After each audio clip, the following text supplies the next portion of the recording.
Looney Tunes shenanigans are alive and well in 2025 with the Aufew Grenade Pill Container, aptly named Aufew so you can yell that at somebody right before tossing it to them. Greetings to New Zealand, the UK, the States, and the USA, and all of you out there around the world. This episode will be quite a bit shorter than my usual videos, but I'm working on an exciting video for next week that will bring us back to our regularly scheduled programming. And I'm also making some changes to my YouTube page, and I hope that'll make it easier for people to navigate to the items that they want to see most. Alright, enough housekeeping. Back to today's featured item. No, your eyes are not deceiving you. A grenade pill bottle about the size of an Easter egg. Though, of course, if you saw a small child running around with this on Easter, it might raise some eyebrows. Again, this is the grenade pill container from Aufew, available on Amazon for about $15. The container is relatively compact and lightweight. Its body is made out of aircraft-grade aluminum alloy with a polished metallic finish. There is a metallic black option available, if your favorite color isn't green. Mine just happens to be. The container is waterproof, complete with a silicone O-ring to keep moisture and dust away from the contents inside. The O-ring sits just above the CNC precision threading, achieving tight tolerances and smooth movement between the body and the lid when screwing the cap on and off. And I can't overstate just how smooth the threading is between the cap and body.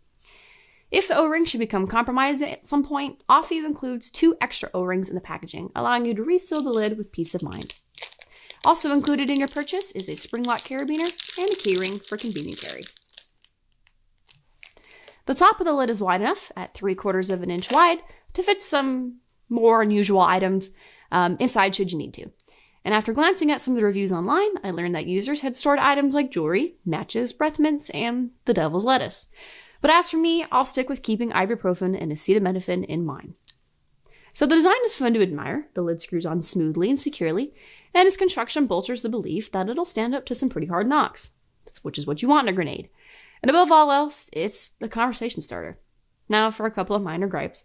The large clip or the striker lever on the side of the grenade obstructs opening it from the lid like a normal person would do. The clip can rub uncomfortably across your hands, and the edges of which are surprisingly sharp, probably back to the CNC cutting during manufacturing. But anyway, this just means that the body has to be twisted off instead of the lid, which can be a little bit cumbersome. The safety pin on the clip is super thin, and I think it's this container's biggest design flaw. In an effort to achieve a sense of realism, structural integrity was sacrificed, most prominently pointed out by the spring lock carabiner. The diameter of the pin and the carabiner are about the same size, so the carabiner gets stuck and jolts against the grenade.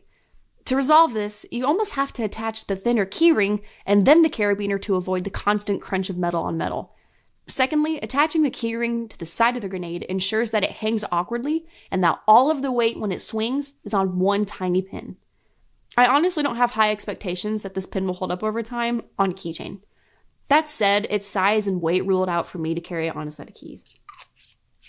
If thrown into a bag or pocket, the only real issue becomes this pin snagging on fabric or anything else inside of a bag, which again might bend or break the pin. I'm not real sure yet. The shape, weight, and troublesome pin design, I think, keeps this from being a practical pocket carry item, but honestly tossing this to a friend when they ask you if you have any ibuprofen and watching their faces they catch it just makes this so worth carrying in a purse or a bag. Okay, one more gripe, and I think for the sake of some good old-fashioned tomfoolery, I wish I could pull the pin and release the striker before tossing it to someone. It's kind of fun to look at people's faces when you say, "Nice knowing ya," and then tossing it to an unsuspecting friend. I would not recommend you taking this through an airport. Otherwise, the TSA, the ATF, and you are going to become best friends super quickly. Overall, the attention to detail with the ridges and metallic look, the capacity and universality of what items can be kept inside, and the price make this item worth it. Yes, it has some flaws, but not to the point that I would strongly advise against purchasing one if you're interested in doing so.